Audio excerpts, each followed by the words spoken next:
Yo, Trip lang, trip. pakinggan nyo to. Bakit? Trip, Trip lang. trip lang. Halika na tara, madali lang talaga. Pangako pagkatapos humihinga ka, padali na pare magliliwanag na. Kung di ka sasabay, maiiwanan ka. Ang isip ay wag na gawin pang dalawa, dahil isa lang ito. Ang gusto lang naman ito ay maging masaya. Para di ka mabato ay iwasan mo ang pananatili sa isang lugar. Ibig ko sabihin ay huwag ka papasakop sa takot, wag ka papasakop. Kapag nangate, di ka dito isipin mo. Tinipan sa lahat ng karanasan mo dito sa mundo. Bilang tao, gano'n pa rin hindi nagbago. Pinakamasaya yung di pinlano. Kasi Pag di mo pa alam, di mo natatakot, pero exciting naman. Exciting!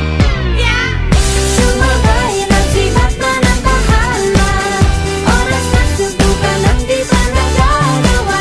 Minsan lang kaya magpakaligaya. Mag-enjoy, magsaya, walang mawawala.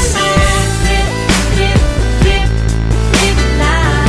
Trip, trip, trip, trip may lang. gusto kong gawin pero nangangamba na baka mga tao'y tawanan ka. Nais kumanta pero di mo forte. 5 piso lang naman ang karaoke. Go, basta sa bakanting lote. Joke, galingan kahit konti. Kahit rip-ripin lahat sa ginagawa mo. Na sa ganun ay walang masabi ang ibang tao. Sa ginagalawa nating mundo ay maraming loko-loko. Hindi mo naman inaano, ano ba talaga ang kailangan nyo? Siguro ang trip ko'y trip nyo rin. Hindi nyo lang agaw